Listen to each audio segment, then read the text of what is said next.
Hey, and welcome to the Hopcast. Thanks for coming back, everybody. I am Brett Chmielewski. My name is Ken Hunnemeder. Yeah, we're together. We are the Hopcast. Welcome. Come drink with us. We have some wheat beers. We have wheat. It's wheat harvest season? No, probably not. No. I don't know when we harvest the wheat. Do I look like I wear overalls? No. All right, yeah. So we have one Chicago beer and one from wheat country here, Tallgrass Brewing. Right. So this is made by Argus. It's the Jarrett Payton beer, and if you're not familiar, he's Walter Payton's son, who is a great Chicago icon in the sporting world, running back for the Bears for a long time. So everybody in Chicago loves Walter Payton.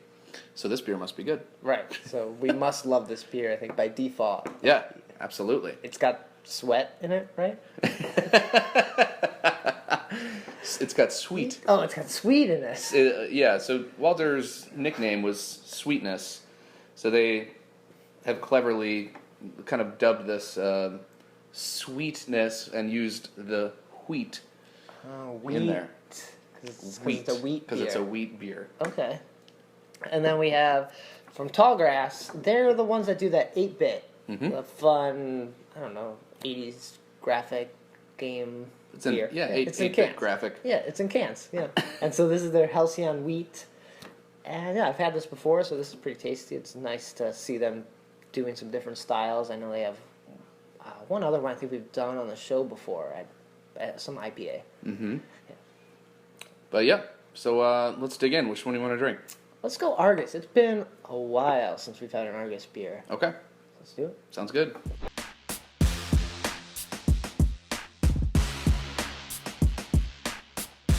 Damn, what did I get into? It was like all fluffy. I think some fluffer-nuffer. Yeah, is in here. super fluffy, like meringue-like head to this beer. That's nuts. And it poured out like it looked really clear coming out of the bottle, but it's pretty hazy, I guess, typical for a wheat beer. Yeah, quite hazy, a little bit darker than you would think your typical American wheat. It's got a little bit more of an orange hue to it. I'm checking to see this has an interesting kind of yeast aroma to it. So I'm curious as to what if they say anything about the yeast strain they used on it. It's like not orangey. It's like tropical, like what are the little tiny oranges that people eat? Like mandarins. Yeah. Mandarins. I just combined nectarine and mandarin. Yeah. But maybe like some mango too, like pine.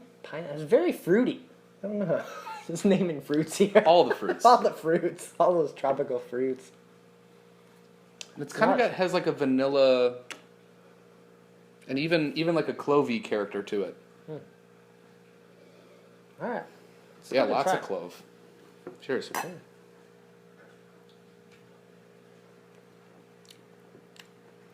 Carbonation is up there. Yeah, it's I kind of like it. It's a nice little effervescent character that would be good in the summer. Yeah, I was expecting like a juicier, from all that fruit aroma, I was expecting like a juicier, sweeter mouthfeel, so it's nice maybe that carbonation is kind of helping wash some of that away. Yeah, and I think this beer is largely yeast driven, as we kind of discovered on the nose, but it has that almost wit like yeast to it, where it's very, very spicy, clove like. Right. So what's the difference between like a wit yeast versus a wheat beer yeast? Wheat beer, I mean, you would expect it to just be a typical ale yeast, whatever the house ale yeast is for that brewery. Okay.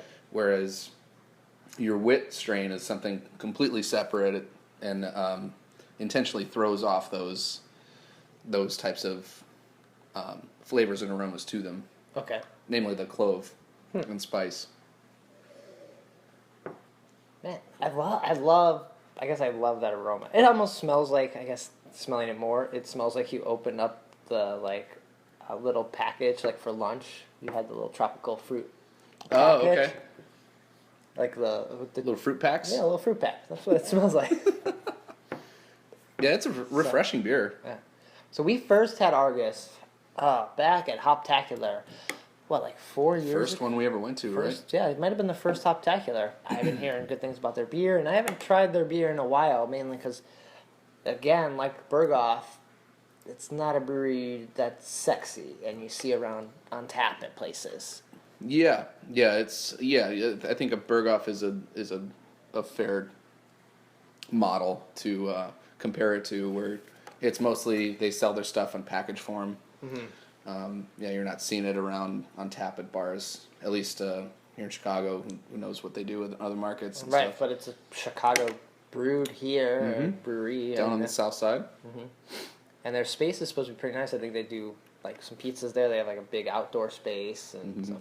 They do some contract brewing. This seems like it's more of a collaboration than, because its label is an Argus beer, Okay. but then also has Jarrett Payton's name on it pretty big. So I'm not sure what the business relationship is on that, but seems like it's kind of 50-50. What happened with the Walter Payton Brewery brand? That was purchased by two brothers. Okay. Well, they took over the space, right? Mm-hmm. And they also got did they get the name right? So like I don't believe so, because the space was Walter Payton's Roundhouse. Right. And then two brothers purchased it, so now it's the two brothers Roundhouse, correct? Yeah. Right, but I think the city owned it before two brothers owned it. I think it defaulted and the city got it. So I was wondering if someone picked up the Walter Payton 4 beer name and maybe Argus got that. Yeah, I don't know, and it's different because it's not Walter Payton, it's Jarrett Payton. Right, but I guess you would think he might have helped brew it or did something with it. Yeah. At least from a conceptual standpoint, I'm not sure that he's a brewer. I'd never heard that he brewed anything, but right. Probably some coffee. Probably. He probably has, beers that he enjoys, and I would like to make a spicy wheat beer. That's what I like to drink. Yeah. So, and then get with the Argus guys, and they can actually execute. Right. Because I think, like you said, Argus does some contract brewing for different people, and I think they have become more of a contract brewer in the city, or like a space where you can kind of come and they will, take care of it for you, and you can put it out. Right. I mean, they were the guys that kind of got Five Rabbit up and running while they were building out their brewery. All the stuff that Five Rabbit was doing was coming out of the Argus Brewery. Right. So, good place to have for startups and stuff like that. An option to brew, much like an ale syndicate. Yeah. Here in Chicago. Good. So good beer. I guess it's nice to revisit them and know, hey, those beers are pretty good. I feel like sometimes you have to go back to those breweries. You're like, yeah, I had them once and I forgot about them or whatever, and you see all these new breweries come out and you want to try stuff, but it's like, hey, check those guys out again. They might have got improved. Sometimes there's growing pains opening up new business, just like anything else. Angry employee pooped in the batch. I don't know. That didn't happen. Might have it somewhere. But yeah, this is a tasty one. I'd drink that again for sure. So let's finish this up and then open that can. Cool.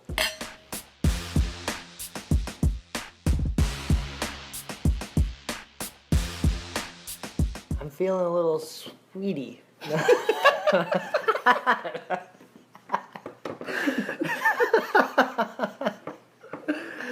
So, wait, we should probably open up the other beer. I got nothing else on that. Just been sitting on that one. No, it just came to me. Okay.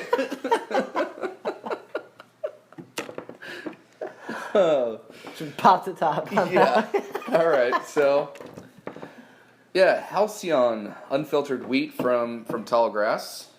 Had some good beers from these guys in the past. So, coming out of Kansas. Oh, man. See? Pardon for that. That's how you do that. That was better than mine. So I've never had this beer from Tallgrass, but I've liked their stuff other stuff. So I'm looking forward to it. Cool.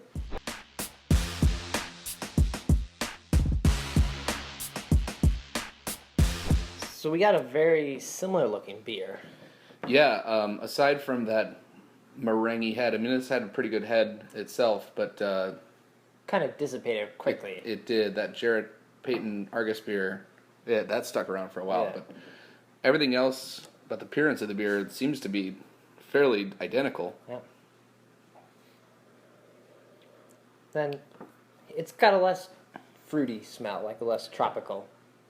Yeah, I think the yeast strains on this are drastically different, and that's kind of what's coming out in the beer. This feels grassier, and I don't know, there's something in the air when you smell this. I get like almost a lemony citrus type of aroma off of it. I like it. Cheers.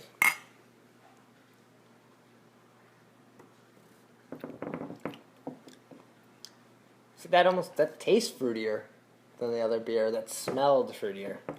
Yeah, because I think for this one here, you had that clove-like spice that was competing for the attention, and this is a much like cleaner, just American ale strain, I'm assuming. Okay. And it's just kind of like letting that wheat be your kind of like doughy character, and creating some of the fruity esters and flavor compounds. Man, it's really enjoyable. It feels refreshing, and it feels like you're either out on the beach or you're playing kickball or something like that, and you're just like knocking one of these back. Yeah, and it's got a good amount of like malt mouthfeel to it, where it's not just like slinging back nothing. It's got a substantial feel to it. Right. What's this coming in at 5%? So that's solid, decent. Yeah. But man, I like just a nice, refreshing wheat beer. Yeah, it's fun to try like this. It's the same style of beer, but like completely different wheat beers. So it's fun to see like both those, and they're both like unfiltered wheat beers too. Yep. So interesting. I guess this feels more like I feel like this is more of a wheat beer, like more what I think of when I have one. Yeah, this with that unique yeast character was kind of something totally different. Where this is, at least us in America, this is what we kind of think of as wheat beer. You would think Peyton would want an American beer. I'm just saying. But I think both good in their own respect. Very different beers, obviously, but good stuff.